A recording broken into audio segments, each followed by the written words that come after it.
Hello everyone, welcome to my channel. Dear students, आज हम twelfth board की English की जो जिस तरीके से 2023 में जो स्टूडेंट्स अपीयर होने वाले हैं, किस तरीके का उनका क्वेश्चन पेपर होगा, कहाँ से कितने मार्क्स के क्वेश्चन पूछे जाएंगे, ये उनको समझना बहुत ज़रूरी है, ताकि ये समझने के बाद वो अपनी तैयारी को और भी बढ़िया तरीके से कर पाएंगे और उस पर ज़्यादा फोकस कर पाएंगे। इसीलिए उनके लिए ज़रूरी है कि वो सिलेबस को समझें। इसलिए माय डियर स्टूडेंट्स, आप इसे नोट कर लें और इस तरीके से आप अपनी तैयारी करें ताकि आप अच्छे मार्क्स एग्ज़ाम में ऑब्टेन कर पाएंगे। कहाँ कितने किस पोर्शन से कितने क्वेश्चंस आएंगे, ऑब्जेक्टिव्स का कितना क्वेश्चंस होगा, सब्जेक्टिव में कौन सा पार्ट होगा, कहाँ से कितने मार्क्स के क्वेश्चंस आएंगे, तो ये आपके लिए समझना काफ़ी इम्पोर्टेंट है। इसीलिए मैं उम्मीद करता हूँ कि आपके लिए ये काफ़ी बेनिफिशियल होगा और आप अपनी तैयारी को और भी ज़बरदस्त तरीके से आयाम देंगे, अपने माता पिता के सपनों को पूरा करेंगे, टॉपर बन करके अपने गांव, समाज, परिवार, माता पिता का नाम रोशन करेंगे। सो माय डियर स्टूडेंट्स, अब हम मूव करते हैं एग्जामिनेशन के पैटर्न के ऊपर। कहाँ से कितने, पहला जो सेक्शन है वो है आपको ऑब्जेक्टिव्स का, और यहाँ से ऑब्जेक्टिव क्वेश्चंस आपको पूछे जाएंगे जो कि 100 ऑब्जेक्टिव्स क्वेश्चन होंगे। 100 में से आपको 50 क्वेश्चंस का आंसर देना है। ये आपको दिमाग में बैठा लेना है कि आपके सामने 100 क्वेश्चंस होंगे और उस 100 क्वेश्चन में से आपको 50 का आंसर देना है, जो आपको स्क्रीन पे दिखाई दे रहा होगा। उस 50 में ग्रामर से 60 क्वेश्चंस होंगे, ग्रामर से 60 क्वेश्चंस होंगे आपके एग्ज़ाम में, और बुक से 40 क्वेश्चंस होंगे। तो कुल मिलाकर के टोटल आपका 100 होगा, और 100 में से आपको क्या करना है, तो 50 का आंसर देना है। यहाँ से मार्क्स प्राप्त करना बड़ा ही आसान है। 100 में से 50, मैं समझता हूँ कि इसे आप आसानी से पूरा कर लेंगे। 100 में 50, जिस पर आपका फुल कॉन्फिडेंस हो कि ये क्वेश्चन एकदम इसका आंसर आपको पता होगा, तो उसी क्वेश्चंस को आप अटेम्प्ट करेंगे। और 100 में से 50 को सही करना, 50 मार्क्स लाना, ये बहुत ही आसान है। तो इस तरीके से आपका 50 मार्क्स मैं समझता हूँ कि आप आसानी से प्राप्त कर लेंगे। किस तरीके से आप कर सकते हैं, ज़रा इस पर भी गौर कर लें। मान लीजिए कि आपका बुक से 40 क्वेश्चंस पूछे जाएंगे। 40 में से अगर आपने 30 क्वेश्चंस को भी अटेम्प्ट किया सही, तो बुक से आपका 30 बना, और ग्रामर से 60 में से अगर आपने 20 को भी सही तरीके से आपने सॉल्व किया, तो यहाँ से आपको टोटल 50 क्वेश्चंस आपके लिए आसानी से आ सकते हैं। तो इस तरीके से आप यहाँ से आसानी से 50 क्वेश्चंस को कर लेंगे। अब हम मूव करते हैं अगले सेक्शन की ओर, जो कि सेक्शन बी है, और ये आपका काफ़ी कंपलसरी सेक्शन होता है। इसमें कोई आपके सामने ऑप्शन नहीं होते हैं और इसमें सारे क्वेश्चंस को आपको सॉल्व करना होता है। ये सेक्शन जो होता है सब्जेक्टिव सेक्शन, जो कि आपको स्क्रीन पे दिखाई दे रहा होगा, 50 मार्क्स का होगा। 50 मार्क्स में आपको कहाँ कहाँ से क्वेश्चंस आते हैं। पहला है कि एस्से, ये कंपलसरी है एस्से, जो कि 8 मार्क्स का होगा। एस्से में आपके सामने ऑप्शंस होंगे, 4 ऑप्शंस होंगे, और उसमें से एक के ऊपर आपको एस्से लिखना होगा, जो कि 8 मार्क्स का होगा। सेकंड क्वेश्चन आपको दिखाई दे रहा है एक्सप्लेनेशन, प्रोज सेक्शन से आएंगे, और इसमें भी आपके सामने 4 क्वेश्चंस होंगे, उसमें से एक को एक्सप्लेन करना रहता है, तो ये आपके लिए 4 मार्क्स का होगा। थर्ड क्वेश्चन आपको दिखाई दे रहा होगा एक्सप्लेनेशन का, ये पोएट्री सेक्शन से, ये भी 4 मार्क्स का होगा, और ये आपका कंपलसरी है, इसमें से एक को भी मिस नहीं करना है आपको। अगला जो इसका ये होगा, अगला जो इसका सेक्शन होगा, जो क्वेश्चंस आएंगे आपको, 4 नंबर क्वेश्चन आपको दिखाई दे रहा होगा लेटर या एप्लीकेशन का। लेटर या एप्लीकेशन, इसमें से कोई एक को भी आप चूज कर सकते हैं और उसको लिख सकते हैं, ये 5 मार्क्स का होगा। और नेक्स्ट जो होगा क्वेश्चन 5, शॉर्ट क्वेश्चन। ये शॉर्ट क्वेश्चन आपको 2 मार्क्स का होता है एक क्वेश्चन, और ये आपको 5 आपको लिखना रहेगा, 5 का आंसर देना रहेगा, 10 मार्क्स का होगा।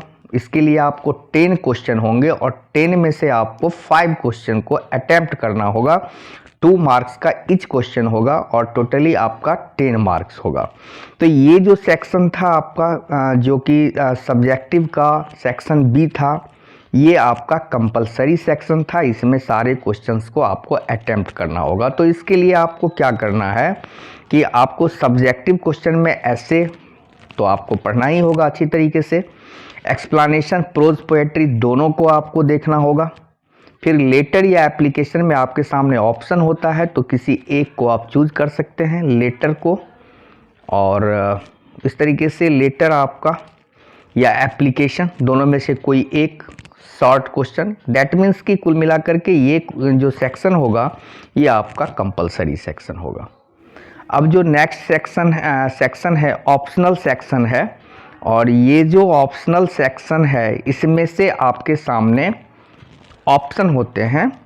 क्वेश्चन 6 नंबर में आपको दिखाई दे रहा होगा, ए में पोएट्री का समरी लिखना रहता है, प्रोज का समरी।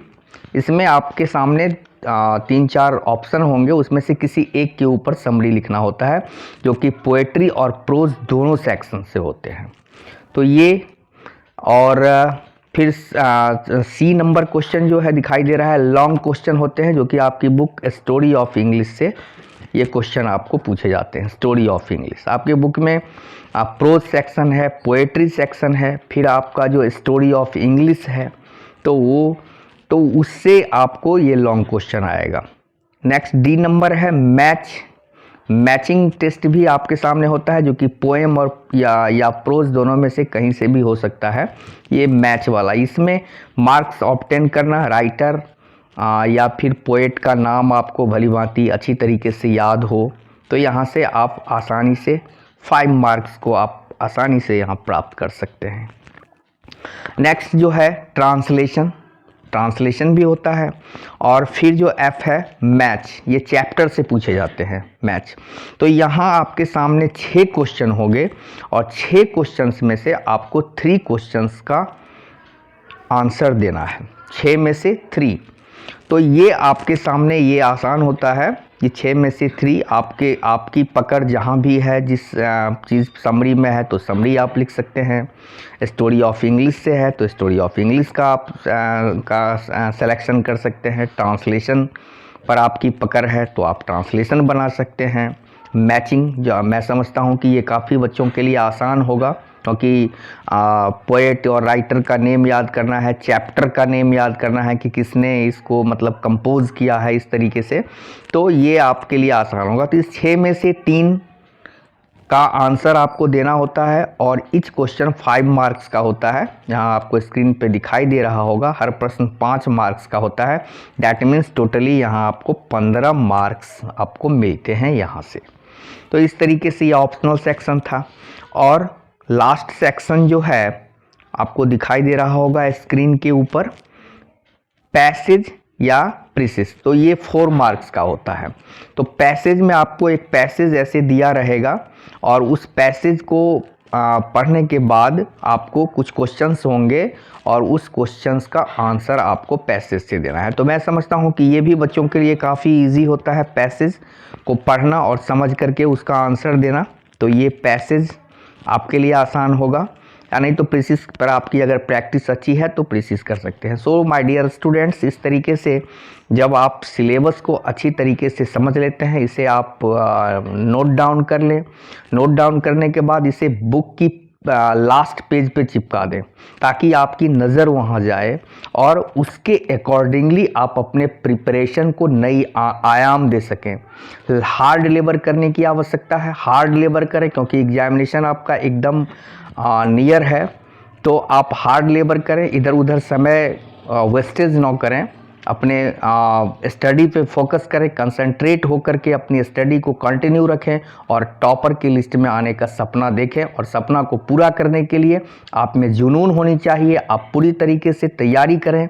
इस तरीके से आपको सिलेबस समझने के बाद में तैयारी करने में काफ़ी मदद मिलेगी। सो डियर स्टूडेंट्स, अगर ये आप हर बच्चों तक इसे शेयर करने का प्रयास करेंगे, क्योंकि हर एक बच्चा जिसे पता नहीं है और वो अनजाने में पढ़ रहा है या उसे पता नहीं है कि कहाँ से कितने क्वेश्चंस आएंगे, तो उन बच्चों तक इसे पहुँचाएँ। अच्छा लगे तो लाइक करें, सब्सक्राइब करें, शेयर करें, कमेंट करें।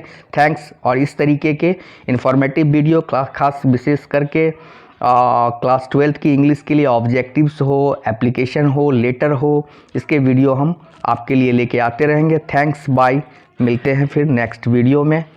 Thank you.